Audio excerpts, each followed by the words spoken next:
வணக்கம் ஃப்ரெண்ட்ஸ். இப்போ நாம பார்க்குறது ஆழ்வார். அதில குலசேகர ஆழ்வார். ஓகேங்களா? இந்த குலசேகர ஆழ்வார் இல்லாம கொஷின் கண்டிப்பா இருக்கவே இருக்காது. ஸோ, குலசேகர ஆழ்வார் கண்டிப்பா இருப்பார் கொஷின்ல. ஓகேங்களா? சார் என்னதான் படிச்சாலும் இந்த ஆழ்வார் கொஷின் வந்துட்டே இருக்கு. என்ன சார் பண்ணுனா, கம்பல்சரி ஆழ்வார்களும் கொஷின் வந்துனே தான் இருக்கும். ஓகேங்களா? 63 நாயன்மார்கள் இருந்தா 12 ஆழ்வார்கள் கண்டிப்பா கொஷின் வந்து வராத கொஷின் இருக்காது. ஸோ, நான் இந்த 12 ஆழ்வாரும் படிக்கணுமா சார்? அது 12மே படிக்கிறது எனக்கு கொஞ்சம் கஷ்டமா இருக்குதே சார். எல்லாரும் ஒருத்தர் திருப்பல்லாண்டு எடுத்துட்டா திருவிருத்தம், திருவாசகம் இருக்கு. எல்லாமே திருனே முடியுதே சார் அப்படின்னா, கண்டிப்பா அவங்க ஆழ்வார்கள திருவிழா தான் ஆரம்பிச்ச மாதிரி பண்ணியிருப்பாங்க. ஓகேங்களா? ஸோ கன்ஃப்யூஸாக இருக்குது சார். நான் எவ்வளோ படிக்கிறது அப்படின்னா, என்னால் 12ம் படிக்க முடியும் அப்படின்னா, 12 ஆழ்வார்களை பற்றியும் படிங்க. இல்லை சார் என்னால் 12மே முடியல அப்படின்னா, நான் சொல்கிற ஆழ்வார் கம்பல்சரி படிச்சிங்கன்னா, கண்டிப்பாக கொஸ்டின் இல்லாத மாட்டாக சான்சஸ் இல்லவே இல்லை. ஓகேங்களா? ஃபஸ்ட்டு குலசேகர ஆழ்வார், பெரிய ஆழ்வார், நம்மாழ்வார், ஒரே ஒரு பெண் ஆழ்வார் என்று சொல்லக்கூடிய ஆண்டாள். ஓகேங்களா? இவங்களை மட்டும் படிச்சுக்கோங்க தெளிவாக. ஓகேங்களா? யாருன்னா குலசேகர ஆழ்வார், நம்மாழ்வார், பெரிய ஆழ்வார், ஒரே ஒரு பெண் ஆழ்வார்னு சொன்னால் ஆண்டாள். இவங்கள தாண்டி ஒன்று படிக்கணும் அப்படின்னா திருமங்கை ஆழ்வார். ஓகேங்களா? அதுக்கப்புறம் பெரிய ஆழ்வார். இந்த 6 பேர் மட்டும் படித்தா போதும் சார். மீதி 6 படிக்க வேணாவா அப்படின்லாம் இல்லை. என்னால் முடியாது சார் மீதி 6 அப்படின்றவங்களுக்கு இந்த 6 மட்டும் நல்லா தெளிவாக அவங்க எழுதின நூல், அவங்க பிறந்த இடம், பிறப்பு எந்த வருஷம்லாம் கேட்க மாட்டாங்க. பிறந்த இடம், அவங்க சிறப்பு பேர். ஓகேங்களா? அவங்க எழுதிய நூல் அவ்வளோதான். இது 3 பாயிண்ட் மட்டும் தெரிஞ்சால் போதும். எந்த நூற்றாண்டு? ஓகே, இவ்வளோ தான் கொஷின் ரைஸ் பண்ணாங்க. அது அவங்களுடைய சிலபஸ் அவங்களுடைய பாடல் நம்ம புக்கில் எங்கெங்கே இருக்குது அப்படின்றது நான் அடுத்த வீடியோவில் போடுறேன். இப்போ குலசேகர ஆழ்வார் போடுறேன். இதை பாருங்கள். அடுத்தது இப்போ நம்மாழ்வார்லாம் நமக்கு புக்கில் இல்லையே சார், எங்கே சார் போனால் 11th புக்கில் நம்மாழ்வார் பற்றி அந்த இயற்கை வேளாண் பற்றி பேசியிருப்பார். ஓகேங்களா? அங்கே வந்துட்டு நம்மாழ்வார் பற்றி இருக்கும்போது தான் நான் குரூப் 4ல் நம்மாழ்வார் பற்றி கொஷின் போடுறதுக்கான திருவிருத்தம் அப்படின்ற நூல் நம்மாழ்வார்து. நான் அந்த இடத்துல நம்மாழ்வார் அதை பற்றி எழுதியிருந்தேன். அந்த இயற்கை வேளாண்மை பற்றி பாடி எழுதியிருப்பார் அந்த நோட்டில். அதில் எதுவும் கண்டென்ட் இல்லை. பட் நம்மாழ்வாரை பற்றி எழுதலாம் அப்படின்னும்போது நான் ப்ரீவியஸ் இயர் கொஷின் அப்படின்னு சொல்லிட்டு, இல்லை வேணும் தெரிஞ்சுக்கலாம் அப்படின்னு சொல்லி நம்மாழ்வார் பற்றி அவருடைய நூல்கள் மட்டும் எழுதி வச்சேன். ஸோ அதை நான் படிக்கும்போது ஒவ்வொரு வாட்டியும் 11th அந்த இயற்கை வேளாண்மை பாடத்தை பார்க்கும்போது நம்மாழ்வார் பாடத்தை இருக்கும்போது எனக்கு அந்த நூல் இருந்தது. ஸோ இந்த குரூப் 4ல் எனக்கு கேட்கும்போது நான் ஈஸியாக இப்போ ஆப்ஷன் ஏ இன்னும் கூட மறக்காமல் என்னால் சொல்ல முடியும். ஆப்ஷன் ஏ நான் கரெக்டாக டிக் பண்ணிட்டேன். ஓகேங்களா? அதனால் இந்த 6 ஆழ்வார்கள் 6 ஆழ்வார்கள் மட்டும் நல்லா தெளிவாக பார்த்தா போதும் சார். மீதி 6 ஆழ்வாருக்கு படிக்க வேணுமா வேணாம் தான்.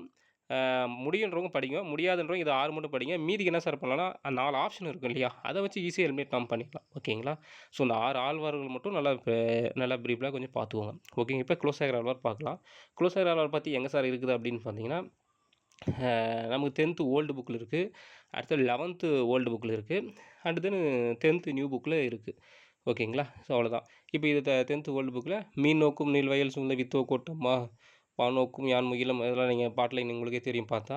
ஓகேங்களா? அதாவது குலசேகர ஆழ்வாரோட மெயின் இது என்னென்னா, இறைவன் நமக்கு எவ்வளோ தான் துன்பம் கொடுத்தாலும் நான் உன்னையே தான் சரணடைவேன் கடவுளே, உன்னை விட்டால் எனக்கு வேறு யாரும் இல்லை பெருமானே அப்படின்னு சொல்லிட்டு, எவ்வளோ தான் துன்பம் கொடுத்தாலும் நான் உன்னையே தான் கைவிடாமல் உன்னை தான் நான் கும்பிடுவேன் அப்படின்ற மாதிரி தான் நம்ம பெருமாளை வேண்டுவார். எப்பயுமே குலசேகர ஆழ்வாரோட பாட்டில் வேண்டுறது தான் அவருடைய கடமையாகவே இருக்கும் மேக்ஸிமம். ஓகேவா? எனக்கு எதுவுமே தெரியல சார்னா கண்டிப்பாக அந்த பாட்டை லைனை 2 வாட்டிக்கு 3 வாட்டி படிங்க. ஓகேங்களா? படிச்சிங்கன்னா கண்டிப்பாக குலசேகர ஆழ்வார் பாட்டாக இருந்தால் கண்டிப்பாக அவர் வேண்டுதலாக தான் இருக்கும். கடவுளே என்னை எப்படியா அவனை பாஸ் பண்ண வச்சிருன்னு நம்ம வேண்டுறோம் பார்த்தீங்களா, அந்த மாதிரி வேண்டுதல் பாட்டாக தான் இருக்கணுமே அவரது கண்டிப்பாக. ஓகேங்களா? இப்போ பாருங்கள், ஃபஸ்ட்டு கொஷின் இப்போ ப்ரீவியஸ் கொஷின் இது. கோன் நோக்கி வாழும் குடிபோன் இருந்தேன் அப்படின்னு சொல்லி கேட்குறாங்க. லாஸ்ட் லைன் பாருங்கள், கோன் நோக்கி வாழும் குடிபோன் இருந்தேன் 10th புக்கில் இங்கே இருக்குதுங்க லாஸ்ட் லைன். அதுதான் ஃபஸ்ட்டு கொஷினுங்க, குலசேகர ஆழ்வார் பாடுறது. ஓகேங்களா? அடுத்து என் பாநோக்கி ஆகிலும் பட்டில்லைன்னு பட்டு இது 2வது. அதுக்கு மேலே இங்கே ஒரு பாருங்கள், இந்த செகண்ட் லைன் பாநோக்கும் ஆகிலும் பட்டில்லால் பற்றில்லேன். ஸோ இந்த second line. So Kulasekhara Alvar பாட்டை பொறுத்த வரைக்கும் 4 லைன் தான் இருக்கும் சார். 4 லைனுமே படிச்சுக்கோங்க சார். எல்லா லைனும் படிக்கணுமானா 4 லைன் கூட படிக்கலாம். நம்ம என்ன சார் பண்ண முடியும்? ஏன்னா எல்லா லைனுமே கொஸ்டின் எடுக்கிறோம் பார்த்தீங்களா நீங்களே. மேலே ஒரு பார்த்தீங்கன்னா அந்த கொஸ்டின் கேட்டான், கீழே இருக்கிற கடைசி லைன் கேட்டான். அடுத்த வருஷம் ஒரு கொஸ்டினில் போய் பார்க்கலான்னு பார்த்தா இந்த கொஸ்டினை பார்த்தா ஃபஸ்ட் 2 லைனை கேட்டு விட்டான். 4 லைன் சார் ஈஸியாக தான் இருக்கும். கடவுள்கிட்ட வேண்டுற மாதிரி தான் இருக்கும். நமக்கு ஒன்றும் புரியாமலாம் இல்லை. ஸோ ஈஸியாக தான் இருக்கும். 4 லைனுமே படிச்சுக்கோங்க. எல்லா இதுலேயும் அவர் 4 லைன் பாடியிருப்பார். ஓகேங்களா? அதை படிச்சுக்கோங்க. குலசேகர வடமொழி என்ன மாலை முகுந்த மாலை அப்படின்னு சொல்லுங்கள். வடையில் மாலை போடுறேங்க அப்படின்னு கூட ஷார்ட்டாக ஞாபகம் வச்சுக்கோங்க. வடமொழியில் அப்போ அங்கே என்ன மொழியில் என்ன நூலும் கன்ஃபியூஸ் ஆகக்கூடாது. வடை தான் மாலையாக போடுவாங்கள்ல சாமிக்கெல்லாம். அப்போ பெருமாளுக்கு வடை மாலை போட்டாங்க அப்படின்னு ஞாபகம் வச்சுக்கோ. பெருமாள் ஏன்னா இவர் பெருமாளை தான் பாடுவார் இல்லையா, அதனால் ஷார்ட்டு வடமொழியில் இப்போ முகுந்த மாலை. ஓகேங்களா? வேங்கடத்துக்கு குலசேகர டேஸாக இருக்குன்னா படியாக இருக்கு அப்படின்னா இது 11th ஓல்டில் இருக்கும். இந்த பின்னாடி பார்க்கலாம். அது பெருமாள் துணை பாடியவர் குலசேகர ஆழ்வார் அப்படியே டேரெக்டாகவே கேட்டுறாங்க. ஆமா. பெருமாள் திருமொழி குலசேகரம் எந்த இது முதலாயிரத்தில் உள்ளது. எத்தனை பாசுரங்கள் உள்ளதுன்னா 105 பாசுரங்கள். ஓகேங்களா. நமக்கு 10த் அந்த புக்ல "வாளால் அறுத்து சுடப்படினும் அப்படி மருத்துவன் பால்" அப்படின்னு சொல்லி ஒரு பாட்டு வரும். அது 691வது பாசுரம். ஓகேங்களா. நம்ம எப்படினாலும் கேட்கலாம். சார் என்ன இவ்வளோ டீட்டெயிலா தெரிஞ்சுக்கணுமான்னா, வேற வழி இல்ல. இப்ப எல்லாமே கேட்டான். அவர் என்னவா இருக்கணும்னு கேட்டாங்க, படியா இருக்கணும்னு சொல்லிட்டாங்க, எந்த ஆயிரம் முதல் ஆயிரம் கேட்டாங்க, எல்லாமே கேட்டாங்க. லாஸ்ட்ல அந்த இந்த "வாளால் அறுத்து சுடப்படினும்" என்ற குலசேகரர் பாடிய திருமொழி மு எத்தனாவது பாசுரங்களா உள்ளதுன்னு கேட்கலாம். ஏன்னா கொஸ்டின் அவ்வளோதான் சார். இருக்கிறதே இல்லாத கொஸ்டினு புக்க தாண்டி போகக்கூடாது.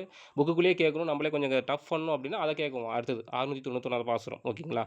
இவ்வளோதான் கேட்டாகணும். ஓகேங்களா. எதுக்கு அது தெரிஞ்சு வச்சுக்கோங்க அவ்வளோதான். ஏன்னா குலசேகராவில் கம்பல்சரி கொஸ்டின் ரைட்ஸ் ஆகும். இது பாருங்க பெருமாள் திருமொழி எந்த 5ஆம் திருமொழி. எத்தனை பாசுரம்? 105 பாசுரம். எந்த ஆயிரத்தில் உள்ளது? முதலாயிரத்தில் உள்ளது. ஓகே இது ஒண்ணு. இதுக்கு அடுத்து லாஸ்ட்டா இப்ப அடுத்த வருஷம் ஏன்னா மேபி ரைஸ் ஆகணும். 691 பாசுரங்கள் கேட்கறதுக்கு வாய்ப்புகள் இருக்கு சார். ஓகேங்களா. எல்லாமே ஒரு கெஸ் தான் சார். நான் சொன்னா கரெக்ட்டா இருக்கும். ஏன்னா இவரு இதெல்லாம் படிக்கணுமான்னு சொல்றாருன்னு வேணாம் சார். இது கண்டிப்பா கேட்கறதுக்கு வாய்ப்பு இருக்கு. ஏன்னா எல்லாமே கேட்டாங்க அதுல. அவர் எந்த நூற்றாண்டு?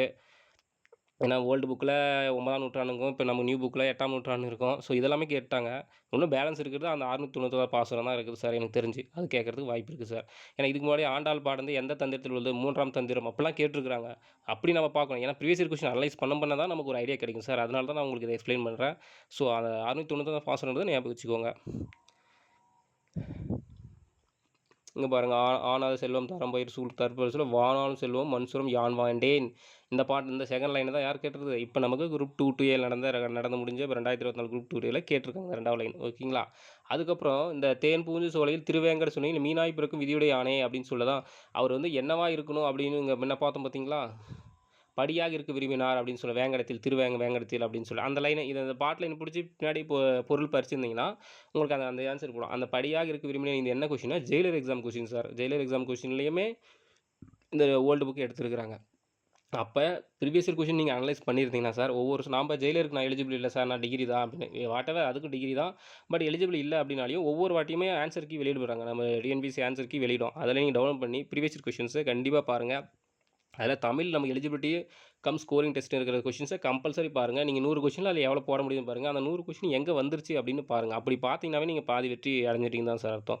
ஏன்னா நான் அந்த ஜெயிலர் கொஷின் பார்க்கும்போது இங்கே இதெல்லாம் லைன் கொஷின் கேட்டிருக்காங்க அப்படின்ட்டு எனக்கு தெரிய வந்துச்சு. அதனால தான் நான் இந்த 2 to Aல கூட நான் இந்த கொஷின் வந்து கரெக்டாக போட்டேன். ஓகேங்களா. பாருங்கள் அடுத்தது முதலாயிரம் பாருங்களா சொன்னாலே அதுவும் கேட்டாங்க 5ஆம் திருமொழின்ட்டு.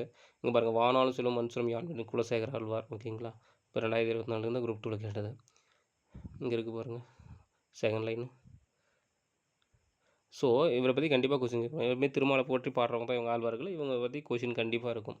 ஸோ ப்ரீவியஸ் இயர் கொஷின் பாருங்கள்.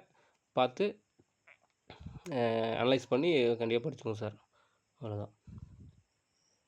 இது பாருங்க இந்த இது "வாளால் அறுத்து சுடினும் மருத்துவன் பால் மாளாத காதல் நோயாளன் போல் மாயத்தால்." ஸோ இதுவும் குலசேகர பாடல். இவ்வளோ தான் சார் இருக்கிறது குலசேகர பாடல். ஸோ இதை படித்தாவே கண்டிப்பாக ஒரு கொஷின் ரைஸ் ஆகிடும். இதுக்கு முன்னாடி கேட்ட கொஷினில் உங்களுக்கே பார்த்துருப்பீங்க கொஷின் ரைஸ் ஆகுது. அதே மாதிரி இந்த குலசேகர எப்பயுமே வேண்டுற மாதிரி தான் சார் இதிலே பாருங்கள் பிக்சர்லேயே தெரியுதுல கடவுள்கிட்ட வேண்டாரில்ல அது மாதிரி வேண்டுற மாதிரி தான் இருக்கும். ஸோ இந்த ஷார்ட்கட் உங்களுக்கு அப்பயே ஞாபகம் தெரிஞ்சிருந்தா கூட எனக்கு தெரிஞ்சு அந்த யான் வேண்டேன் அப்படின்னு முடிக்குவார் பாருங்கள் அப்படி அதை வச்சு கூட நீங்கள் ஈஸியாக கெஸ் பண்ணியிருந்துருக்கலாம் சார். ஓகே ஒன்றும் பிரச்சனை சார். இனி வர எக்ஸாமில் கரெக்டாக பண்ணுங்கள். தேங்க்யூ.